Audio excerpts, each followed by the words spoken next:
살면서 문득 그런 생각을 해보신 적 있나요? 내 삶의 모든 순간에 그토록 많은 노력을 쏟아부었음에도 여전히 손에 잡히지 않는 결과들이 있고 채워지지 않는 갈증이 남아있다는 느낌 말입니다.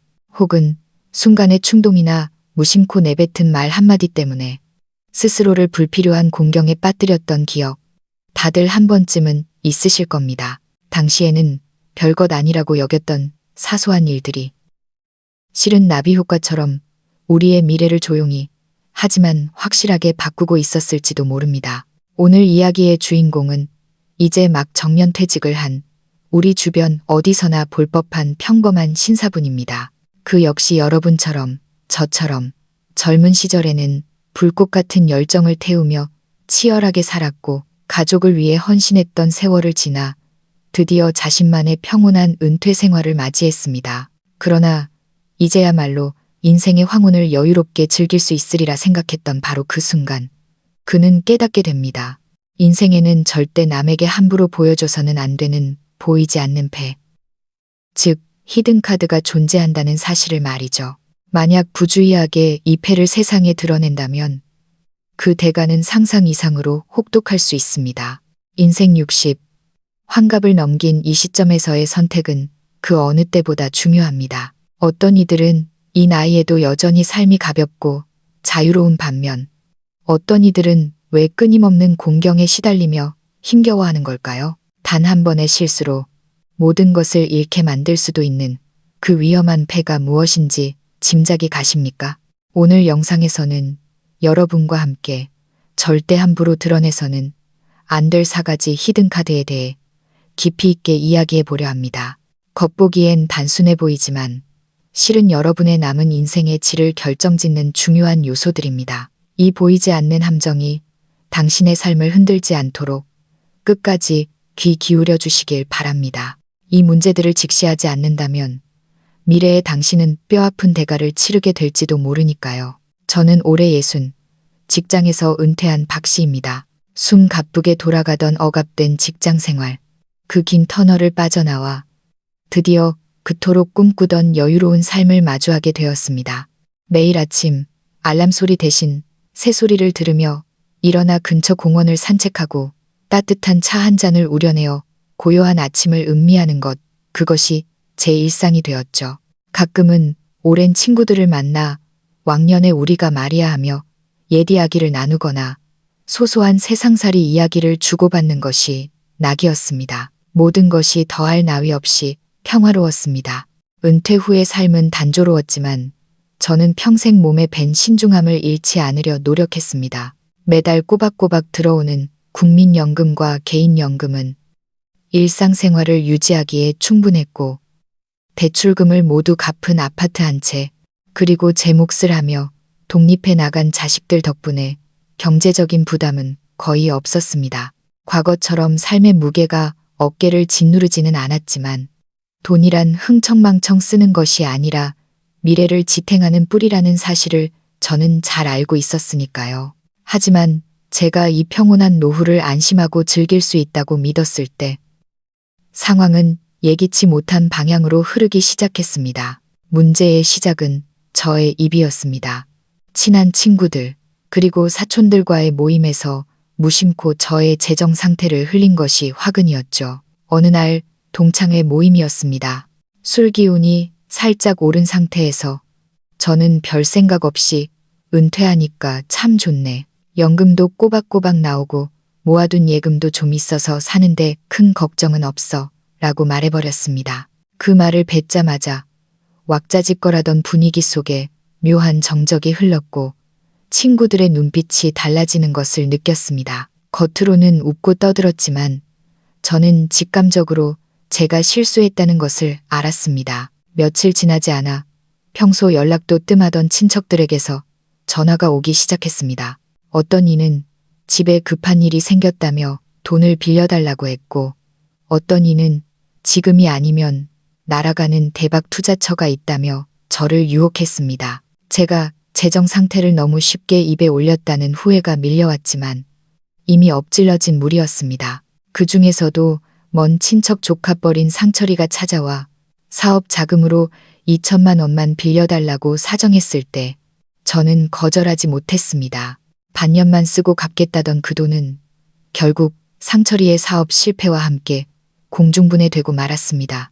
상철이는 갚겠다는 약속을 지키지 못했고 결국 그 돈은 돌아오지 않는 빈 약소금이 되었습니다. 돈도 잃고 사람도 잃고 관계는 서먹해졌습니다. 정말 씁쓸한 것은 제 돈을 떼어먹은 그들이 뒤에서는 저를 두고 돈은 많은데 멍청하다며 비웃었다는 사실입니다. 그때 저는 뼈저리게 깨달았습니다. 나의 재정 상태야말로 절대 남에게 보여줘서는 안 될 첫 번째 히든카드라는 것을요. 부부는 삶을 지탱하는 중요한 요소지만 동시에 아주 은밀하게 지켜야 할 비밀이기도 합니다.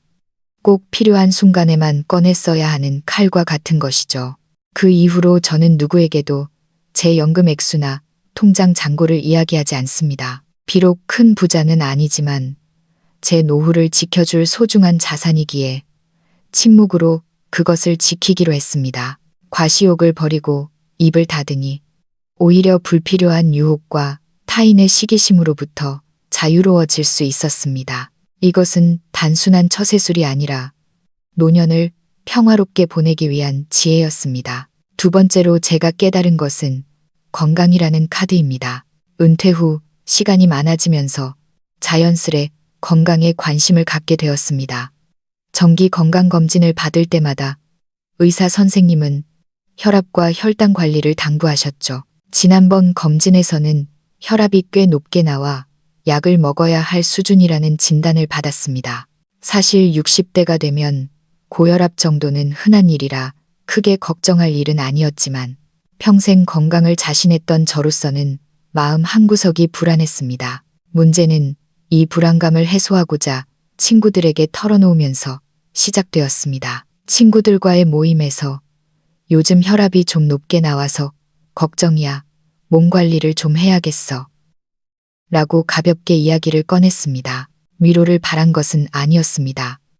그저 일상의 대화였죠. 하지만 그 이후 친구들의 태도가 미묘하게 변했습니다. 저를 만날 때마다 박 씨, 혈압은 좀 어때? 조심해야지.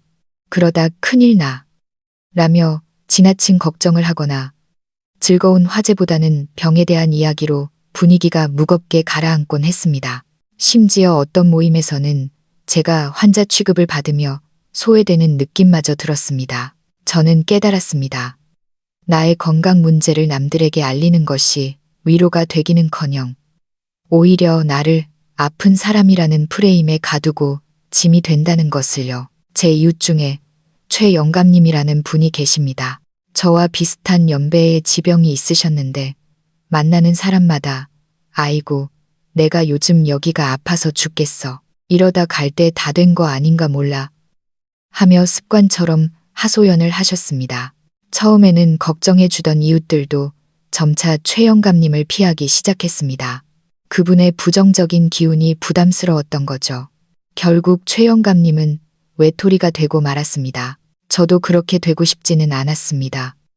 그래서 저는 전략을 바꿨습니다. 더 이상 남들에게 내 몸 상태를 중개하지 않기로 했습니다. 대신 묵묵히 매일 공원을 걷고 식단을 조절하며 스스로를 관리했습니다. 병원에서는 의사와 철저히 상담하되 밖에서는 긍정적이고 활기찬 모습만 보이려 노력했습니다. 그러자 신기하게도 몸뿐만 아니라 마음도 건강해졌습니다. 60세 이후 가장 중요한 것은 병 자체가 아니라 그것을 대하는 태도였습니다. 나를 환자로 규정하지 않고 긍정적인 마음으로 하루를 살아가는 것. 그것이 진짜 건강의 비결이었습니다. 세 번째 히든카드는 바로 가정사입니다.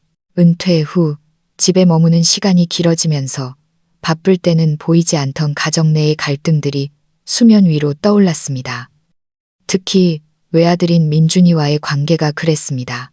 대학을 졸업하고도 아직 자리를 잡지 못하고 이 직장, 저 직장을 전전하는 아들을 볼 때마다 답답했습니다. 아들은 꿈을 찾고 있다지만 제 눈에는 그저 현실 도피로 보였으니까요. 민준이는 집에 올 때마다 회사 생활의 어려움을 토로하며 저에게 기대려 했습니다. 부모로서 당연히 돕고 싶었지만 아들의 의존도가 점점 심해지는 것 같아 걱정이었습니다. 어느 날 민준이가 심각한 얼굴로 아버지, 저 이번에 사업 좀 해보려는데 자금이 좀 필요해요. 좀 도와주실 수 없나요?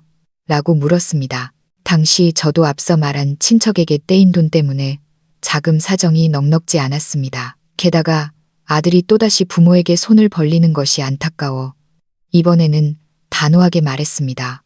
민준아, 지금은 아빠도 여유가 없다.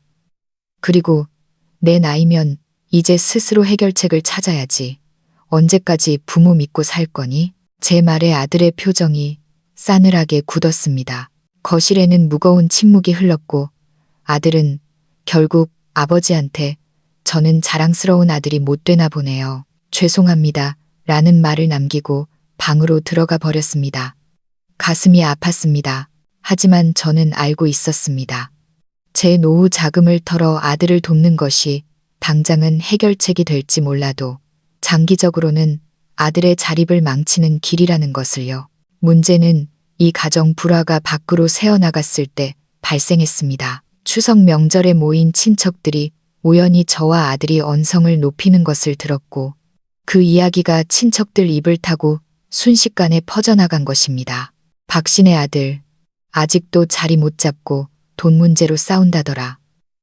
동네방네 소문이 났고 사람들은 저를 볼 때마다 묘한 눈빛을 보냈습니다. 가정 내의 문제는 결코 밖으로 가져가서는 안 되는 것이었습니다. 부부 싸움이든 자식 문제든 집안일은 집안에서 해결해야 합니다. 남들은 가십거기로 삼을 뿐 진심으로 해결해 주지 않습니다.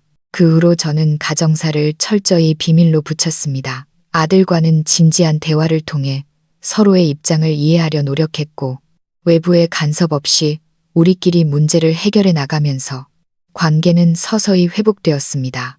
가족은 나의 가장 든든한 피난처이기에 그 치부는 밖으로 드러내지 않고 안에서 보듬어야 한다는 것을 배웠습니다. 마지막 네 번째, 제가 지켜야 했던 카드는 바로 인맥이었습니다. 수십 년간 사회생활을 하며 쌓아온 인맥은 저의 자부심이었습니다.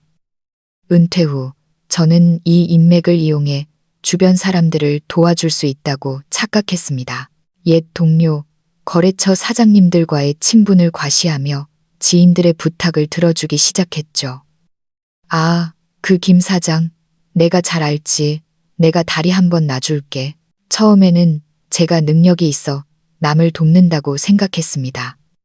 하지만 그것은 곧 저를 옥죄는 족쇄가 되었습니다. 사람들은 저를 만나면 안부를 묻는 대신 청탁부터 하기 시작했습니다. 결정적으로 지인의 부탁을 받아 연결해준 건설 프로젝트가 상대방의 부도로 인해 잘못되면서 저까지 연대 책임을 질 뻔한 위기를 겪었습니다. 저는 선의로 다리를 놔주었지만 결과가 좋지 않자 양쪽에서 비난을 받았습니다.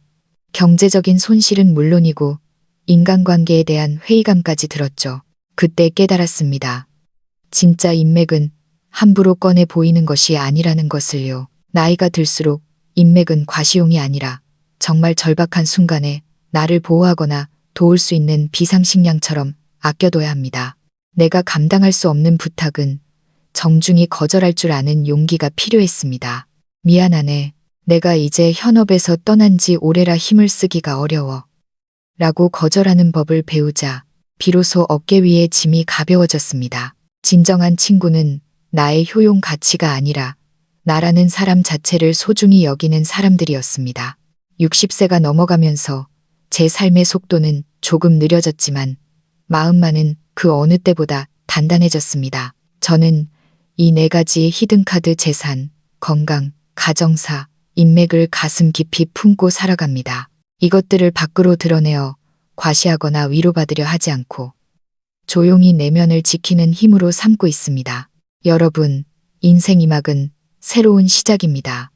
우리는 더 이상 혈기왕성한 청년은 아니지만 세상을 더 깊고 넓게 볼 수 있는 지혜를 가졌습니다. 제가 말씀드린 이 네 장의 카드를 소중히 지키십시오. 그래야만 남은 날들을 타인의 시선이나 불필요한 구설수에 휘둘리지 않고 오롯이 나 자신을 위해 평온하고 품위 있게 살아갈 수 있습니다. 진정한 행복은 밖에서 오는 박수갈채가 아니라 내 마음속의 고요한 평화에서 오는 법이니까요. 여러분은 이 이야기를 들으며 어떤 생각이 드셨나요? 혹시 여러분도 무심코 자신의 카드를 보여주었다가 곤란을 겪으신 적이 있으신가요? 혹은 현명하게 위기를 넘긴 지혜가 있으신가요? 여러분의 소중한 경험과 생각을 댓글로 남겨주세요. 이곳은 우리가 함께 배우고 성장하는 공간입니다. 여러분의 이야기가 또 다른 누군가에게는 큰 깨달음이 될 수 있습니다. 오늘 이야기가 도움이 되셨다면 구독과 좋아요 부탁드립니다. 그리고 이 영상이 필요할 것 같은 주변의 소중한 분들에게도 공유해 주세요. 저는 다음에도 우리 인생에 도움이 되는 깊이 있는 이야기로 찾아뵙겠습니다. 감사합니다.